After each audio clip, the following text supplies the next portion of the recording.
Vamos lá, meus irmãos, começando mais uma gravação, nossa quarta aula de escatologia, Teologia Sistemática 6, tratando dos assuntos dos finais dos tempos. Hoje a gente vai dar continuidade ao assunto que começamos semana passada, que é a escatologia do Antigo Testamento. Hoje a gente vai trabalhar sobre a escatologia no período interbíblico e vamos começar com a escatologia no Novo Testamento. Vamos fazer um passeio, mas eu também estarei hoje trabalhando um pouco sobre o livro Manual de Escatologia. Também vai fazer parte da nossa pauta. Vamos trabalhar um pouco no capítulo 5 ao 8, fazer um breve resumo. E depois do capítulo 9, que o autor, nosso irmão Pentecostes, trabalha sobre a questão das eras e dispensações. Então a gente vai hoje trabalhar bastante nisso e semana que vem, querendo Deus, nós estaremos trabalhando sobre a tribulação e aí a gente vai ir por blocos. E uma coisa que eu quero até adiantar para vocês, viu, meus irmãos? Como eu mandei nos nossos canais internos, nós estaremos tendo mais aulas de escatologia. Ao invés de ficarmos ali por volta de 9 encontros, vamos para uns 12 encontros. Se precisar, até um 13º, e porque eu quero fazer essa aula e trabalhar com vocês, e graças a Deus, como os irmãos são bastante dedicados, então eu quero poder mergulhar nesse tema, para a gente mergulhar nas várias correntes, várias interpretações, mas, sobretudo, deixar o texto bíblico falar. Tá bom, meus irmãos? Beleza? Então, como é praxe, nossa aula está sendo gravada. Mais uma vez, boa noite a todos. Noite. Boa noite, graças e paz. Graças Boa noite. Graças e paz, a amados. todos. Então, vamos lá. Vamos lá, meus irmãos. Como é praxe, eu quero ler um texto bíblico com os irmãos em Mateus capítulo de número 25, versículo 31 ao 33. Quero ler esse texto com os irmãos, gastar um minutinho aqui. Qual texto, pastor? Perdão. Mateus capítulo 25, versículo de número 31 ao 33. Do capítulo de número 24, Jesus começa falando sobre os sinais dos tempos. Esses capítulos são fantásticos. Capítulo 24, 25. São muitas profecias sobre os finais dos tempos. Quero começar aqui a minha aula falando uma coisa aqui, irmãos, que é muito importante, antes da leitura do texto. Nós, como filhos de Deus, como cristãos, devemos deixar o texto bíblico falar. Falar. A gente tem que ler a Bíblia deixando com que o texto bíblico dê a pauta de todo entendimento, de toda compreensão e até da ausência da compreensão. Sim.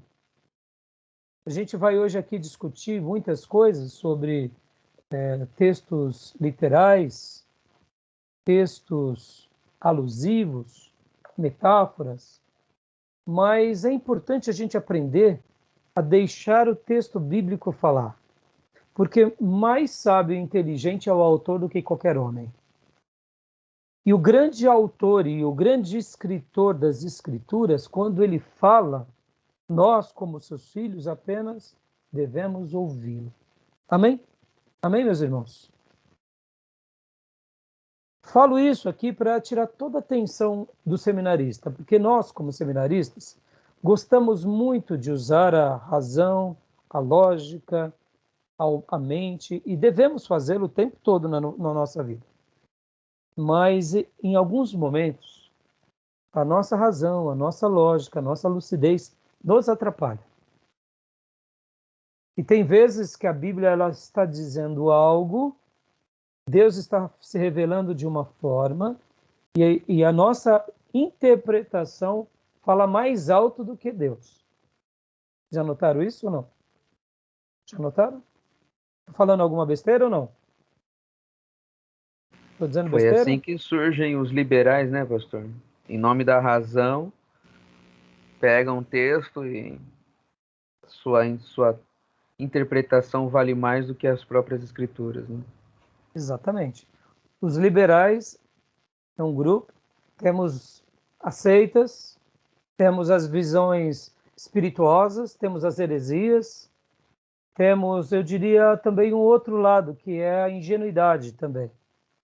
Porque aí a gente começa a querer interpretar o que Deus não está interpretando, e aí damos aquele viés de que Deus falou comigo, porque eu sonhei. Vocês já viram aquela pessoa que quando você conta um sonho, e você mesmo está dizendo, olha, eu tive um sonho, eu não sei direito o que é, aí a pessoa já começa a interpretar? Já passaram por isso? É. Aí a pessoa interpreta melhor que você, e ela começa a interpretar assim, aí você fala, irmão, irmã, e aí você, se a gente não é firme, irmãos, numa hora como essa, a pessoa ela acaba falando em nome de Deus o que é o seu sonho que você não entendeu. Deus se revela para você com o sonho, a pessoa que você está falando não tem dom de interpretação, mas ela interpreta em nome de Deus e dizendo, eis que o Senhor manda te dizer. Já passaram por algo assim, irmãos? Eu que vos falo, vos digo. Então, assim, Eis eu que quero... te digo de mim mesmo, pastor. Como que é, Denis? Como que é, Denis? Eis que te digo de mim mesmo. Já escutei bastante isso. Isso me faz lembrar uma vez uma profeta que estava orando, né? E tinha aquela fila de irmãos recebendo ali oração. E ali as pessoas, fala, Senhor, fala, Senhor. E aí a profeta vinha o próximo e começava a orar, começava a profetizar. E os demais da fila, as irmãs ali já todos emocionados. E na fila estava o genro da profetisa. E aí o genro começou a orar, Senhor, usa a tua serva, Senhor, usa a tua serva. E aí a profetisa disse assim, calma, meu genro, que eu tenho uma palavra. Ela usou a expressão dizendo, eu tenho uma palavra, meu genro, ao teu coração e tal. E só que ela usou essa expressão, irmãos, como se fosse Deus falando que Deus tinha um genro, entendeu? Tá entendendo? Deus não tem genro, né, irmãos? Deus não, né? Deus não tem genro. Então, assim, a gente vê cada coisa, né? Eu sei que ali, né, a gente tem que fazer uma leitura um pouco crítica, mas ela era uma pessoa que falava da parte de Deus com tamanha eloquência que ela, quando foi falar com o genro, ela falou como se fosse Deus falando com o genro, mas só que usou a expressão genro, né? Não ficou legal, sabe? Ficou ruim. É nisso que a gente vê, assim, as pessoas que são emotivas e que acabam se enveredando por caminhos errados em nome da sua simplicidade e ingenuidade. Dos males, eu acho que os ingênuos acabam sendo de todos os menos piores, mas também está errado, porque temos uma mente, precisamos julgar as profecias. Tá bom, meus irmãos? Então, o que eu quis dizer aqui nessa abertura é: deixe o texto bíblico falar. E o que o grande escritor sagrado quis dizer, apenas ouça e creia. Tá bom? Guarda isso, meus irmãos. Pastor, eu não compreendi. Tá bom, não tem nenhum problema se não ter compreendido. Leia de novo. Leia na outra versão. Estude um pouco, quem sabe, os originais. Não compreendeu mesmo assim? Vamos buscar a Deus em oração. Pedir a Deus entendimento. Não entendeu mesmo assim? Aguarde. Mais cedo ou mais tarde, Deus dará uma luz, uma compreensão. Tem coisas que nos são reveladas, Deuteronômio nos ensina isso, que é para nós e para os nossos filhos. E tem coisas que são ocultas. Simples assim. Tá bom, meus irmãos? Né? Não vamos querer aqui forçar. Então, alguém leia para nós o texto?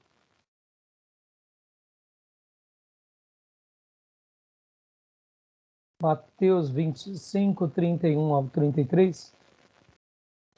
Quando o Filho do Homem vier em sua glória, com todos os anjos, ele assentará em seu trono, na glória celestial.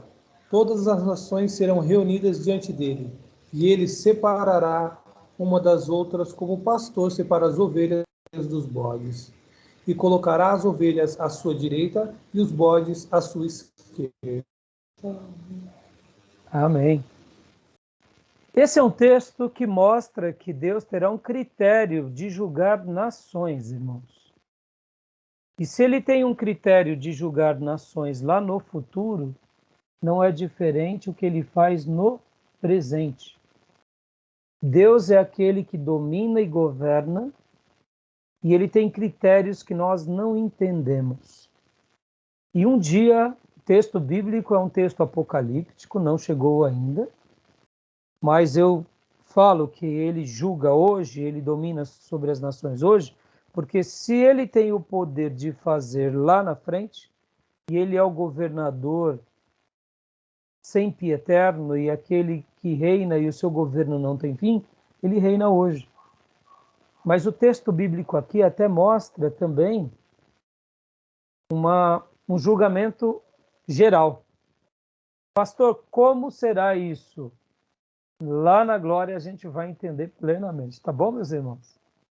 Essa aula a gente vai ficar para ser esclarecida em loco lá com o Brasil, com o povo brasileiro, com as igrejas locais, porque entender esse texto, eu não consigo entender como será, mas eu sei de uma coisa, ele fará, tá bom? Ele vai fazer por períodos, por épocas, vai julgar de uma forma coletiva, mas vai julgar de uma forma também em que nos envolva nessa coletividade. Porque aqui é até um mistério, né? Todas as nações serão reunidas diante dele e ele separará. Então dá para ver que é uma coisa macro, porque ele governa sobre tudo. Tá bom, meus irmãos? Só quis mencionar isso para vocês entenderem que tem texto que a gente não sabe dizer como vai acontecer, como que vai proceder. Mas vai, porque ele é rei, o autor revelou isso, o Espírito Santo, usando Mateus, deixou registrado isso, e essas foram palavras de Jesus, o rei dos reis e o Senhor dos senhores. Então vai acontecer. Amém, meus irmãos? Crê nisso? Que a gente não precisa nem fazer uma alusão, e não precisa fazer nenhuma como se diz, uma interpretação muito profunda, mas é claro que precisamos interpretar. Mas o que eu quero dizer hoje, porque hoje a gente vai passar em muitos textos bíblicos, hoje a gente vai fazer uma lição de casa muito legal com relação a muitas passagens, e eu quero poder levar todos vocês aqui ao debate, a esse debate saudável, tá bom? Então hoje, e assim, só para eu dar um preâmbulo também, né? Falando ainda sobre interpretação. A gente vai aprender bastante sobre interpretação na aula de hermenêutica. Mas, assim, qual é a melhor forma de lermos a Bíblia? Seria de forma literal? Seria de forma alusiva? Seria de forma alegórica, metafórica? Ou sendo alguém que busca entender os mistérios de Deus? Eu quero acreditar que a forma literal é a melhor forma. É a melhor.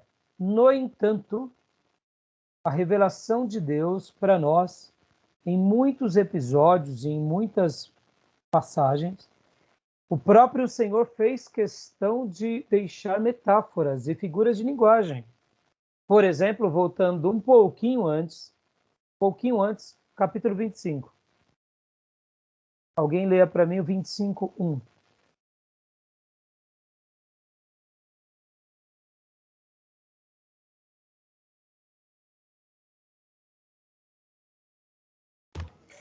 O reino dos céus será, pois, semelhante a 10 virgens que pegaram suas candeias e saíram para encontrar-se com o noivo. Olha, ele fala que é semelhante. Então aqui ele já trabalha sobre analogia, sobre comparação, figuras de linguagem. Aqui Jesus não está dizendo que isso é uma parábola, como é a parábola dos talentos logo a seguir. Mas ele está falando que o reino do céu é semelhante, é como se fosse uma símile, uma metáfora. Ele começa a usar figura de linguagem aqui, e ele faz essa metáfora. Agora, deixa eu te fazer uma pergunta aqui. O arrebatamento, ele é metafórico ou ele é literal? O arrebatamento vai ser algo que a gente tem que fazer a leitura por parte de alegorização, ou é uma leitura que a gente, quando lê em várias passagens bíblicas, a gente faz uma interpretação literal? Eu acredito que é literal, meu pastor. Literal. O que vocês acham? Literal também.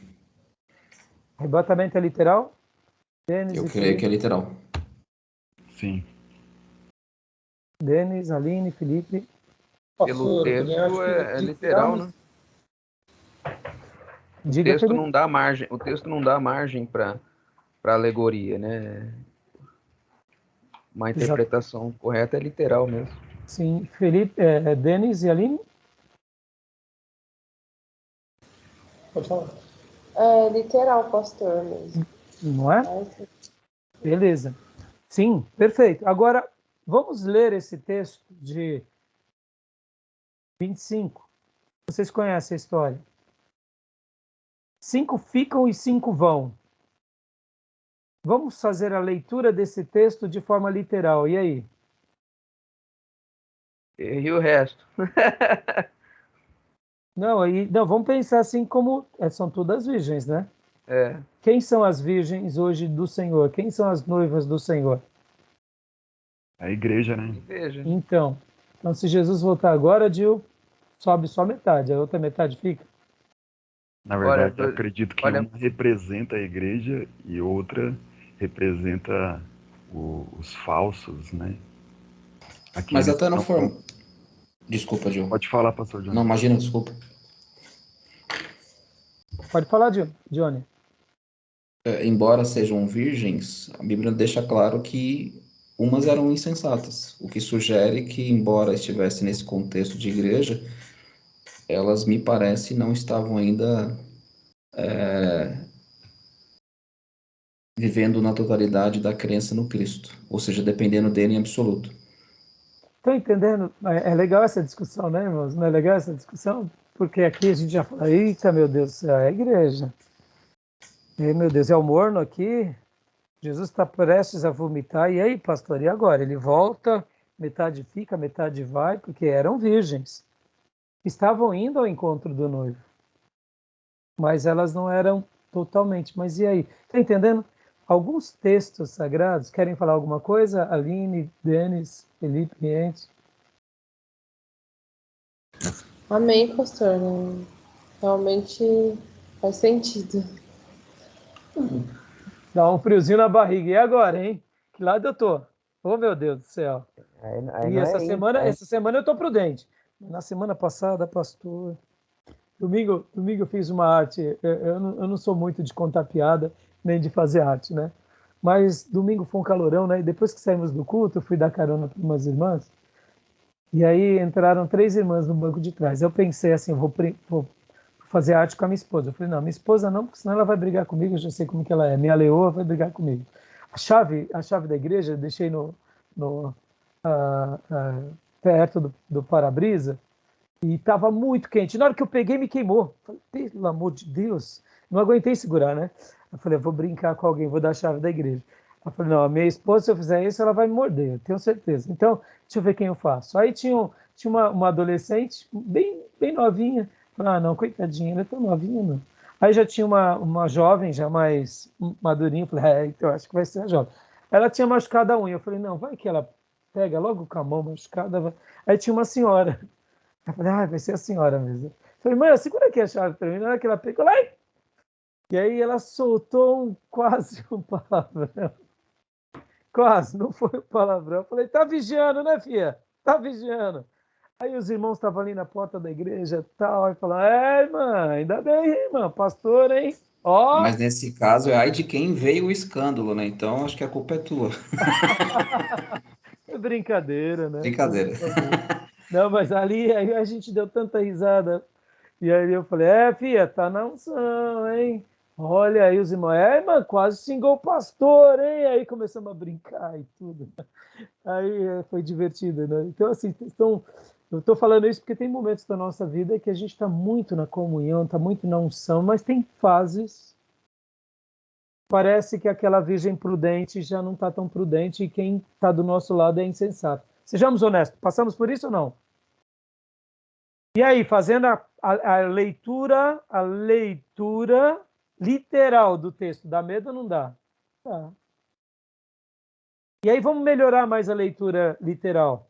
O texto está falando, lembra que há pouco eu falei, deixa o texto bíblico falar, deixa o texto bíblico ensinar, deixa o escritor colocar o que ele deixou.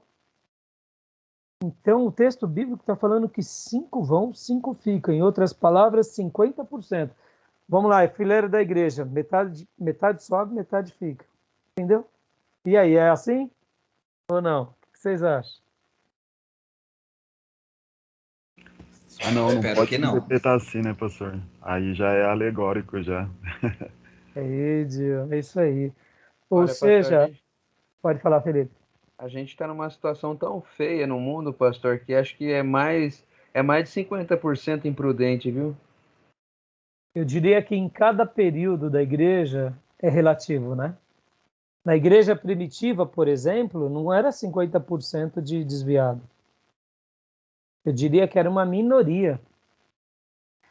Período da Idade Média, a maioria. Reforma protestante, a minoria. Períodos de grandes desavivamentos, é a minoria que fica. Nos períodos de apostasia, são a maioria, a grande maioria.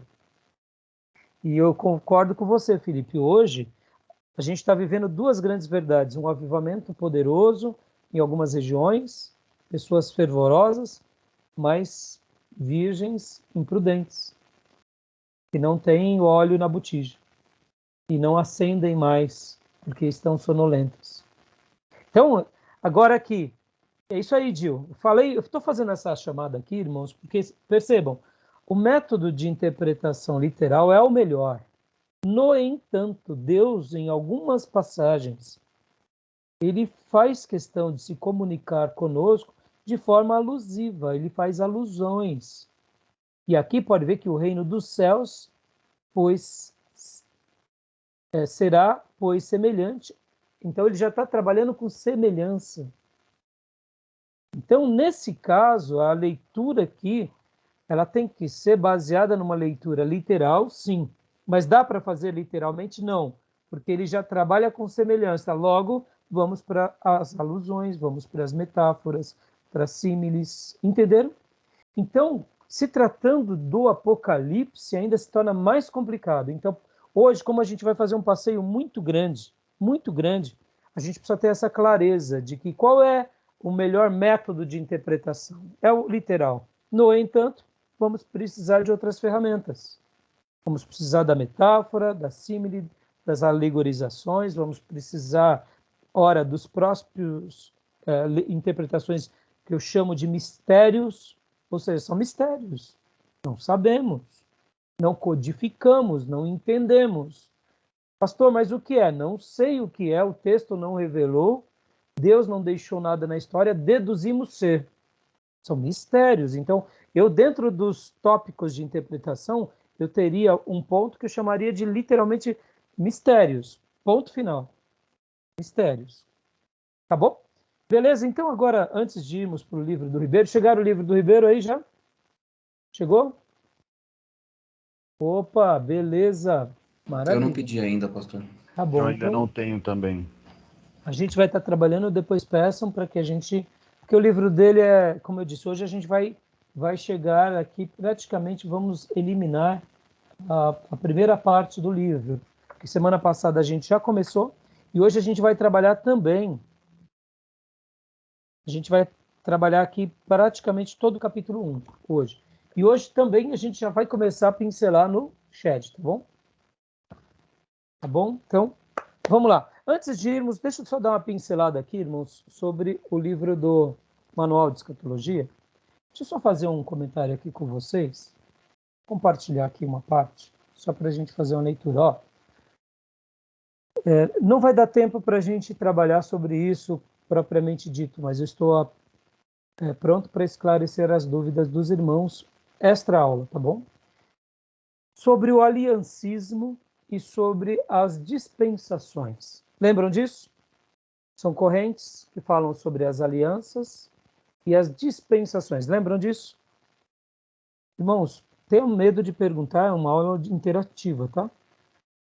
Lembram o que é aliancismo? Ou seja, as alianças de Deus com o homem e as dispensações, que seriam o período em que Deus se revela ao homem, que seriam como se fossem eras. Lembram do quadro? Deixa eu mostrar lá o quadro para os irmãos. Deixa eu abrir aqui. Deixa eu abrir aqui aquele grande quadro.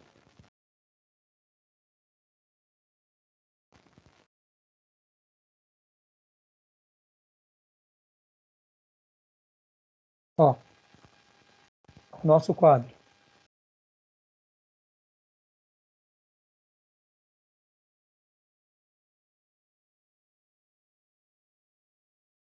Estão vendo o quadro?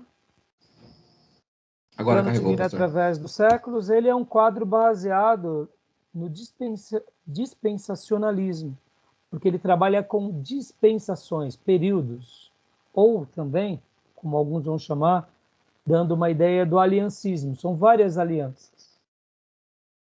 Então, hoje eu quero só dar uma pincelada aqui rápido com vocês, porque como a gente está fazendo essas interpretações, e a gente vai ir no período interbíblico e vamos começar aqui o período do Novo Testamento, é importante a gente ter uma noção dessas eras ou dispensações. O que os irmãos compreendem tanto de uma coisa quanto de outra?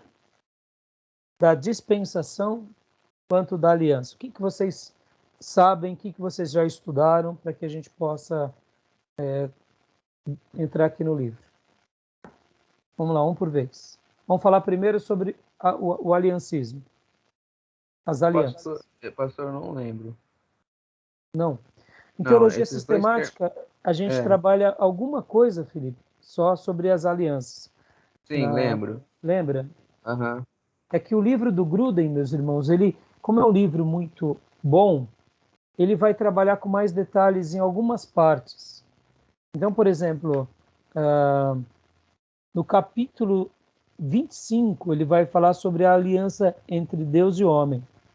Ele vai fazer um pouco sobre, vai comentar um pouco sobre essa questão.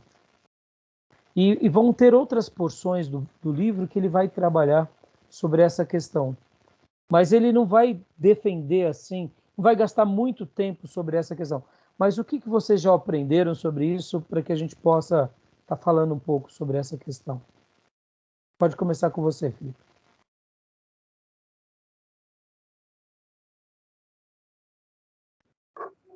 Tá relacionado à questão, por exemplo, aliança adâmica, aliança abraâmica, aliança davídica. Sim. São períodos da história onde Deus faz aliança principalmente com Israel, né? Exatamente, é isso aí. Então, o que você aprendeu sobre isso? Fala um pouco para nós. Que Deus, ao moldar a história, ele vai escolhendo seus personagens, né? Os seus servos na história, né? E dentro dessas alianças ele reafirma, né? Aquilo que ele já vinha dito desde a criação, né? O seu plano na história, né?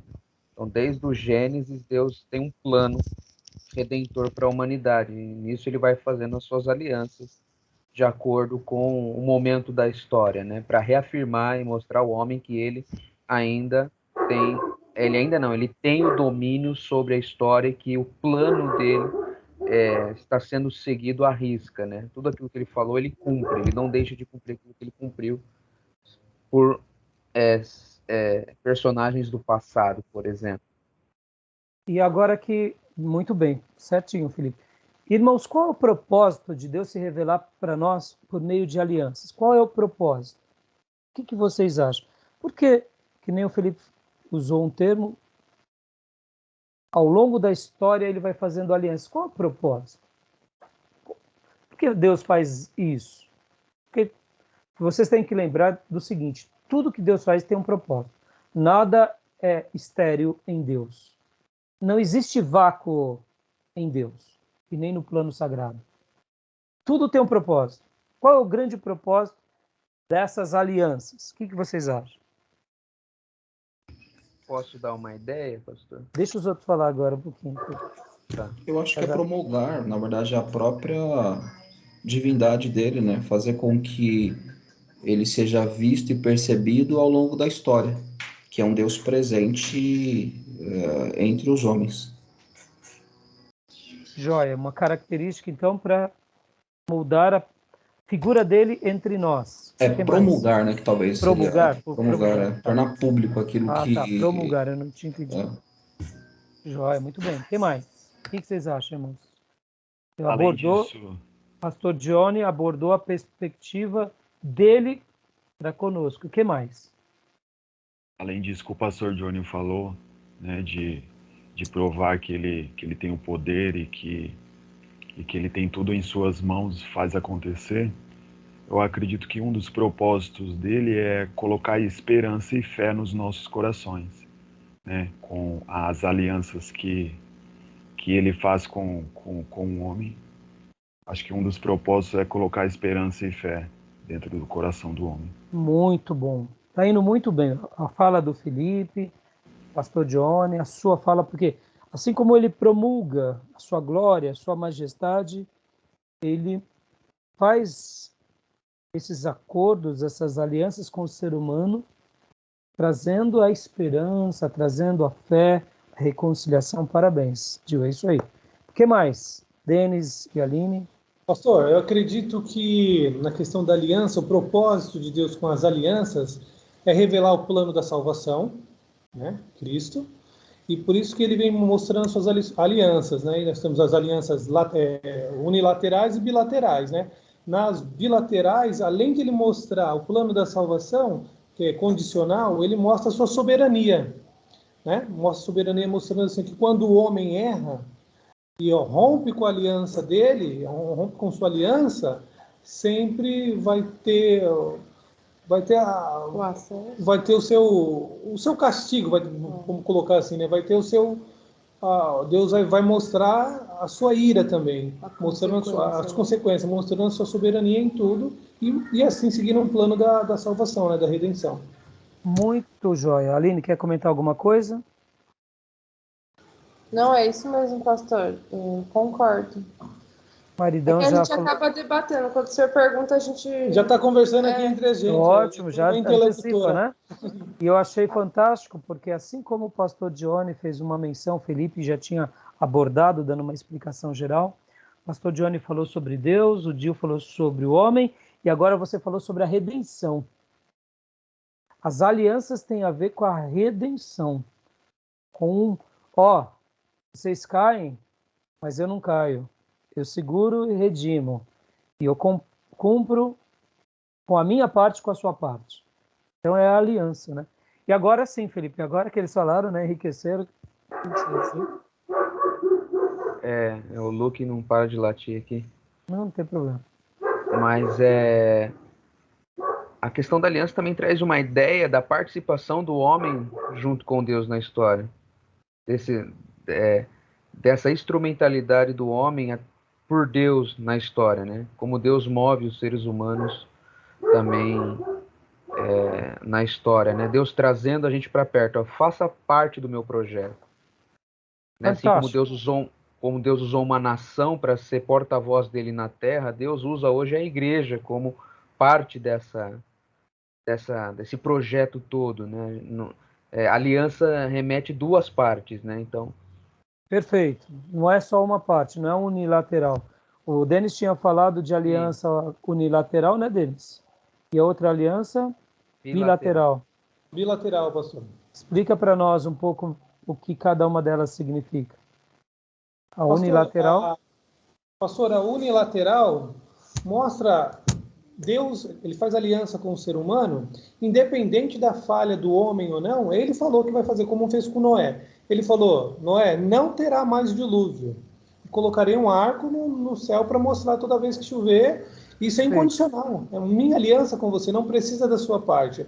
Agora, quando Deus faz aliança com Israel, com o povo de Israel, no Monte Sinai, ele já faz uma aliança bilateral, mostrando da parte dele e da parte do ser humano, né? Mostrando assim que, Eu farei isso. Se vocês Mas fizerem eu isso, aguardo de você vocês, isso. vocês terão as bênçãos, terão a terra próspera, vocês morarão aqui, porém, se vocês adorarem outro Deus e servirem, vai ter as suas consequências, e assim foi com o povo de Israel, Perfeito. mostrando aliança bilateral. Muito bem lembrado e muito bem abordado. E é isso aí. Quer falar mais alguma coisa, Felipe? Não? Parabéns. Eu fiz esse comentário, irmãos, porque, percebam, a gente vai estar trabalhando daqui em diante muitos textos bíblicos. E daqui em diante a gente, possivelmente semana que vem, se der tempo, a gente vai começar a entrar naquelas discussões de tribulação e todas as correntes. Depois a gente vai começar a entrar em outras questões mais pontuais, como arrebatamento. Vamos estudar o arrebatamento. Depois a gente vai estudar a questão do milênio. Ou seja, a gente vai começar a mergulhar em textos e a gente vai começar a trazer todas essas informações que a gente vem galgando até agora com as leituras, e a gente vai ter um mundo de informações para a gente poder pintar um quadro. Mas lembra que eu falei? A gente tem que deixar com que o quadro seja pintado pelas Escrituras. As Escrituras têm que dar o tema. Então a gente vai pintar o quadro, e por isso que eu estou falando sobre essas questões, porque tudo isso vai enriquecer, e tem vezes que uma compreensão nossa dispensacionalista, guarda essa expressão, a Bíblia tem a expressão dispensacionalista? Tem? Não. Não. Mas e era, tem?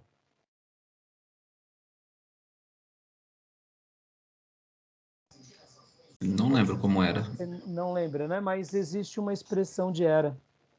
Era dos gentios. Já ouviram essa expressão ou não? Sim, a gente já vai ouvi. trabalhar em cima dela possivelmente hoje. Era dos gentios.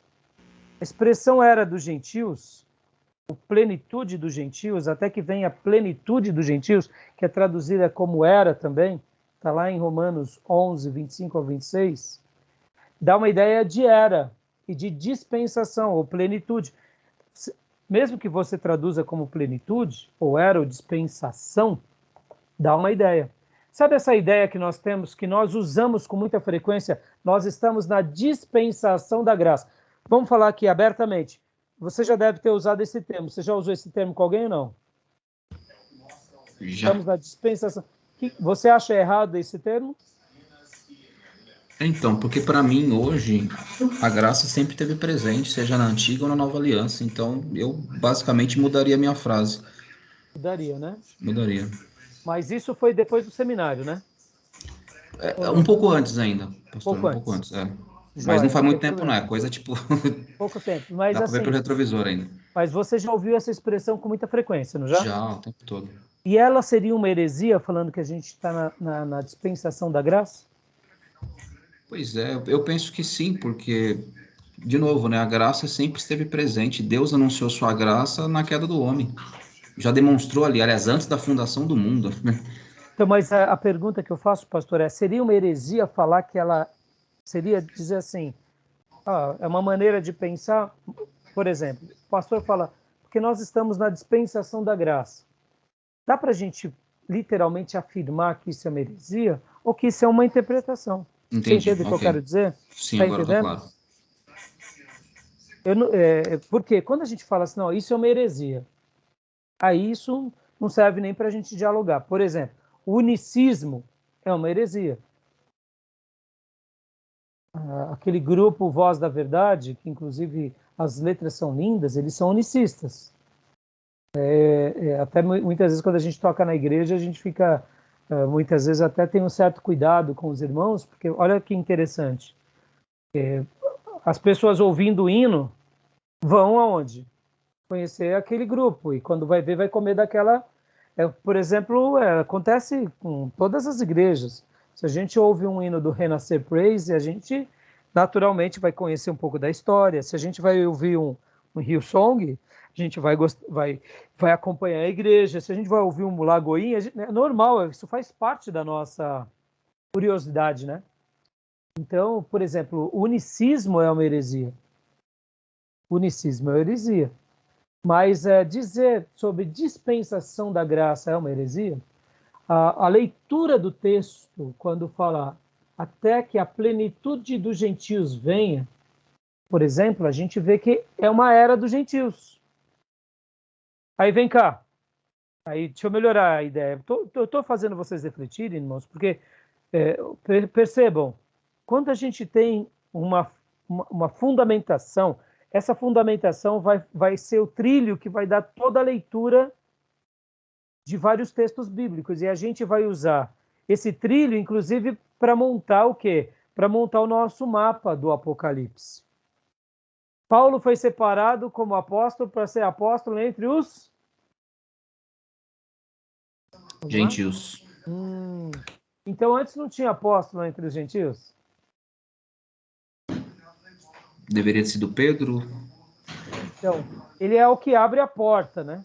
Ah. Mas perceba, Jesus, olha como que é interessante, aí por isso que eu estou falando para vocês, a questão das eras, a questão da plenitude, a questão da dispensação, eles se baseiam também em alguns textos bíblicos.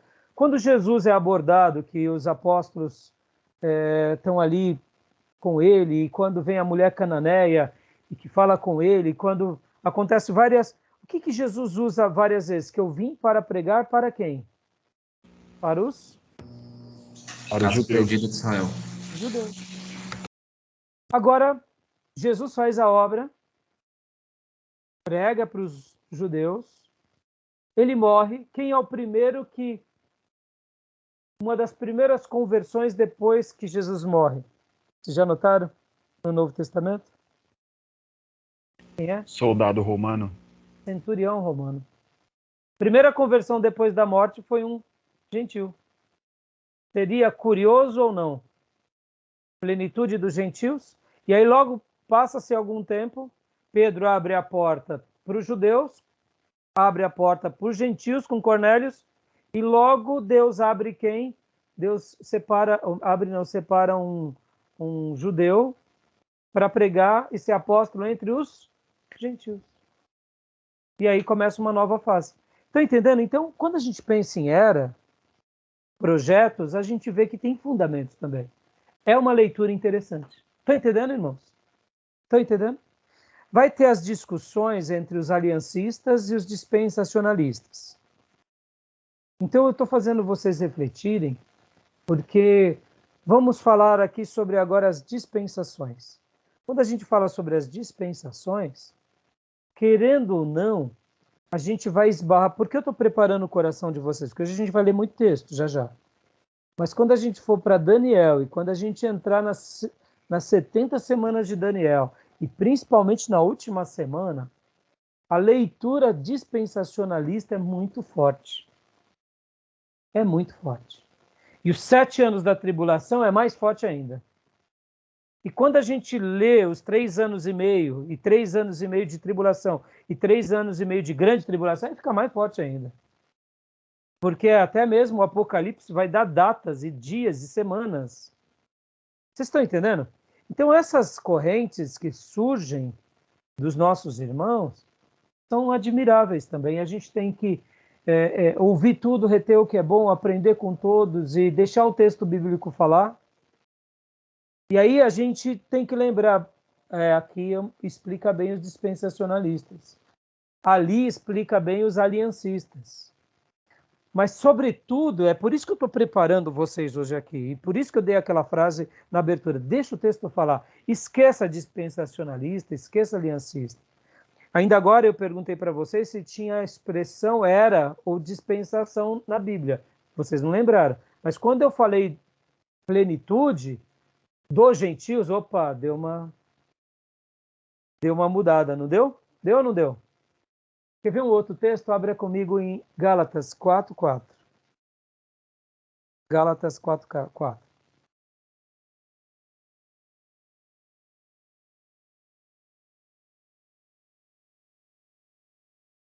Alguém que achou pode ler para nós.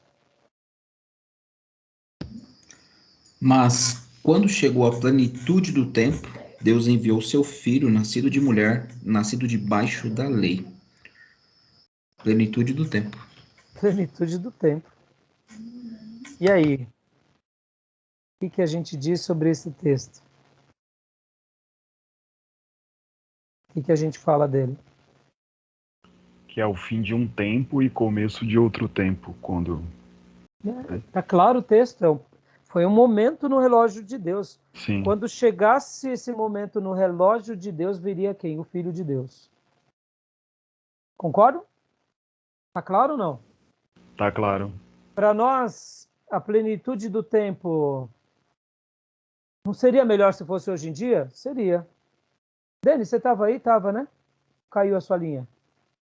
Eu não sei, sumiu da tela vocês ainda agora. Sim, pastor, a gente estava aqui escutando tudo. Beleza. Vocês tinham tirado, então, a tela? Vocês deixaram sem tela, né? Ah, então não tem problema. Porque eu achei que tinha até caído. Que bom que vocês não perderam, estava até preocupado. Então, voltando. No relógio de Deus, não parece que está um pouco atrasado, porque Jesus, aliás, foi adiantado demais. Jesus veio na plenitude do tempo, mas hoje não seria melhor hoje, no mundo tecnológico, ser a plenitude? Para nós, sim. Mas para Deus, não. A gente tem que deixar o texto bíblico falar. No relógio de Deus, o momento X da história, o momento de plenitude foi quando? Quando nasce o Messias, quando ele cresce, quando ele morre, quando ele cumpre a obra da redenção, ressuscita e ascende aos céus. Ali é a plenitude. E quando a gente começa a ler alguns textos bíblicos, tal, como lá em Atos, que a gente vai ver essa questão da era dos gentios, a gente começa a entender que há um período, sim. E quando a gente, por isso que eu falei era da graça, essa expressão era da graça não tem, geralmente, no texto sagrado. A gente usa ela como se fosse, podem ver aí, era da graça.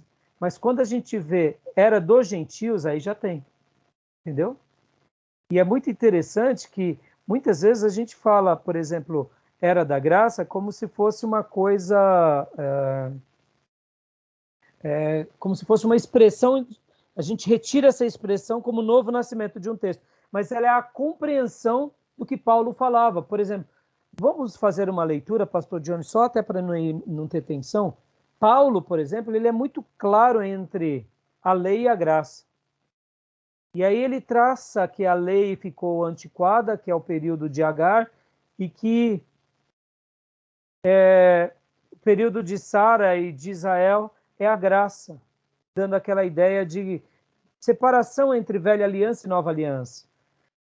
E eu, inclusive, enfatizei muito que há graça, sim, no Velho Testamento, mas é que há um momento onde essa graça superabunda, é o novo. Então a gente não pode negar. E assim, por essa razão que eu estou falando aqui com os irmãos, e eu até vou concluir, nem vou mais ler, que já tomamos muito tempo, mas depois, no livro, eu ia até ler algumas partes para vocês do livro aqui, que até, deixa eu só mostrar aqui para os irmãos rapidamente.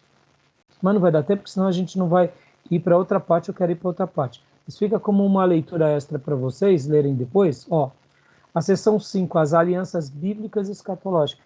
Aqui o autor, nosso irmão Pentecoste, vai trabalhar muito bem do capítulo 5 ao capítulo de número 8 sobre as alianças. E vale a pena a gente ler aqui esse livro, para a gente entender essa questão da aliança. Agora, é claro, irmão, deixa eu até antecipar uma questão aqui com vocês. Esse livro, ele predomina uma leitura pentecostal. Logo, ele vai predominar qual ideia? Do livre-arbítrio ou da predestinação? Livre-arbítrio. Livre-arbítrio.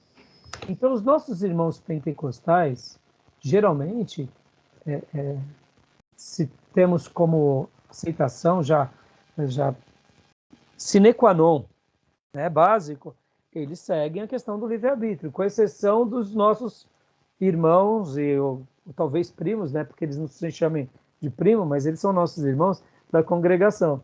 Eles são calvinistas, eles são... Mas fora os nossos irmãos que são da congregação, ou os presbiterianos renovados, e etc. e tal, a grande maioria dos irmãos pentecostais e avivados, inclusive batistas contemporâneos, os batistas contemporâneos, no que no que se diz respeito à salvação, eles dizem que a salvação não se perde. Mas no que se diz respeito ao livre-arbítrio, a grande maioria dos batistas, inclusive, seguem o livre-arbítrio. Uma minoria, tá? Agora, já os nossos irmãos presbiterianos seguem. Então, aqui o livro do Pentecostes, ele vai falar da aliança, ele vai trabalhar também bastante essa questão do quê? Ele vai trabalhar essa questão do livre-arbítrio. Então, as alianças baseadas no que o Denis falou, unilateral e bilateral, né? Tem uma compreensão no bilateral, que é quando Deus, como o Felipe mesmo mencionou, Deus faz uma aliança conosco e espera de nós, mas nem toda aliança de Deus é conosco. Ele espera de nós. Por exemplo, a aliança que Deus faz com Abraão, ele faz uma aliança e ele cumpre o voto de suzerania e diz: Abraão, eu farei a minha parte e a sua parte. Então, eu só gastei esse tempo, e também falando sobre aliança, irmãos, no livro do Gruden, no capítulo 25, tem uma menção, depois quem quiser ler, leia lá, tá bom? Então, assim, só para tirar a atenção aqui, para a gente já ir mergulhar nos textos. Então, guarda isso. A linha dispensacionalista que trabalha de eras é muito interessante, a gente vê várias verdades. Eu quero voltar até o quadro aqui rapidamente, olha só que interessante. Irmãos, é muito interessante, a gente não pode negar que não hajam verdades. Aqui no nosso mapa, períodos em que Deus estava na sua eternidade, ele cria todas as coisas. É uma era que ele está lá no mundo espiritual, criando tudo no mundo espiritual, criando anjos, arcanjos, e de repente ele resolve criar os planetas. Então surge uma nova era. Aí vem a Terra original, a Terra caótica, a Terra restaurada. Ou seja, são eras. A gente não tem como negar essas eras. A gente não tem como negar a era antes do dilúvio. Pode ver que a Bíblia vai dar essa margem. Por que eu estou falando isso, irmãos? Repito de novo. Não tem como negar. Tem como negar? Porque se a gente aí, deixa o texto bíblico falar. Porque se a gente vai negar e vai falar que os capítulos até Abraão são metáforas, a gente está colocando no texto coisas que o texto não está dizendo. Estão me entendendo, irmãos? Eu sei que é complicado explicar como pode Metusalém ter vivido tanto. Eu sei que é difícil. Mas, irmãos, eu acredito, é fé. Estão entendendo? Eu acredito que aquela era uma era diferente. Veio um dilúvio. Deus inaugura uma nova era. Aí onde surgem esses termos dispensacionalistas e de aliancismos. Na minha opinião, Pastor Raio, eu caminho com essas duas correntes com a maior harmonia. Pastor, eles são contradizentes. Para mim, não. Para mim, eles são complementos. Porque o que um não explica, o outro explica. Por exemplo, vem o dilúvio. Começa-se uma nova era. Que era? É essa era que conhecemos. O homem não viverá mais do que 120 anos. Ou pelo menos não deveria viver. Mas a gente vê algumas exceções. Por exemplo, quem foi a exceção depois do dilúvio que viveu mais de 120 anos? Vocês lembram? Moisés viveu 120. Arão viveu perto ali dos 120. José do Egito viveu acima dos 100, se não me falha a memória. Quem foi que viveu mais de 120 anos? Foi uma exceção. Não? Abraão, depois vejam lá. Viveu 175 anos. Com 100 ele tem Isaac, o filho da promessa. Ele já se sentia fraco. Pode ver que o texto bíblico mostra que ele e Sara já não tinham mais vigor. Pois é. Deus derramou uma unção tão poderosa que ali o homem foi vigoroso em todos os sentidos e a velhinha vigorosa. E para melhorar, ele, depois que Sara morre, ele casa-se. Tem muitos outros filhos, meus irmãos. Aí me explica um negócio desse. É milagre ou não é? Entendeu? 175 anos. Depois vocês vejam lá. Pastor Rai, mas o texto diz: o meu espírito não ficará no ser humano, quando Deus fala com Noé.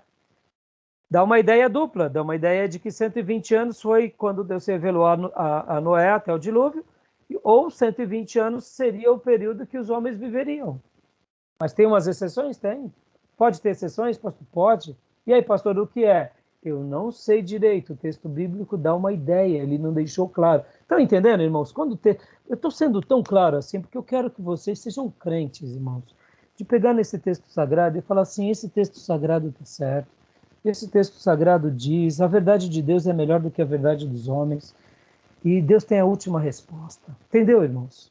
Porque para a gente entender os sinais dos tempos, porque eu estou sendo tão enfático nisso, para a gente compreender os sinais dos tempos de uma forma mais clara, mais lúcida, quanto mais nós crermos no texto sagrado, mais fácil vai ser a gente chegar lá, fazer a leitura quando acontecer. Voltando, aí vem as eras, vem as dispensações, vem Abraão, vem depois as leis, vem Moisés, vem os profetas e vem Jesus. Jesus está em que aliança?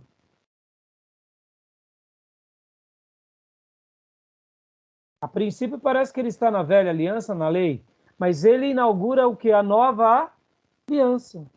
Qual é a dispensação de Jesus? Parece que ele está na dispensação ainda, segundo o mapa que a gente acompanha, parece que ele está ali na dispensação do Velho Testamento. Mas perceba, há margem de leitura e de interpretação para ambas. Seja qual for, o importante é a gente saber que a gente está seguindo essa linha de que a Bíblia ela dá a resposta indiferente das nossas terminologias. Façam das nossas terminologias ferramentas para facilitar a leitura. E nunca façam das nossas terminologias algo mais importante do que a Bíblia. Estão entendendo onde eu quis chegar? Deixa o texto bíblico falar. Deixa o autor supremo dar as diretrizes. Deixa Deus esclarecer tudo. Ele é mais sábio do que qualquer homem. A palavra de Deus permanece para sempre. Passará o céu e a terra, mas a minha palavra permanecerá. A gente vai voltar a ser pó, mas a palavra de Deus vai ficar, porque ela veio da eternidade, ela se mantém no nosso cronos e ela volta para a eternidade. Assim como Deus é amor e o amor está antes de tudo e se manterá na eternidade, a palavra de Deus tem esse viés de eterno. E se Deus quis se comunicar conosco de uma forma simples e singela, ele é mais sábio do que as nossas terminologias. Quando as nossas terminologias são úteis para fazer com que algum texto bíblico ganhe luz, ótimo. Quando a nossa terminologia ela quer colocar a revelação sagrada numa caixinha, então deixa ela à parte. Tá bom, meus irmãos? Beleza? Tranquilo até aqui? Alguma dúvida até aqui? Então, depois leiam sobre isso nos livros do Pentecostes, no livro do Gruden, ou em outros materiais que vocês tenham. E qualquer dúvida a gente continua a esclarecer a partir daqui, tá bom? Mas, querem comentar alguma coisa? Não? Tranquilo? Tranquilo, Beleza. pastor. Então vamos lá para o nosso livro-texto do Ribeiro agora. Eu vou parar a gravação aqui e vou abrir uma nova gravação, tá bom, meus irmãos? Como é praxe, as nossas gravações servem para vocês e para os futuros alunos, para que a gente possa estar utilizando e abençoando vidas e quem sabe usando até como ferramenta de evangelismo e discipulado, tá bom? Eu vou parar aqui a gravação.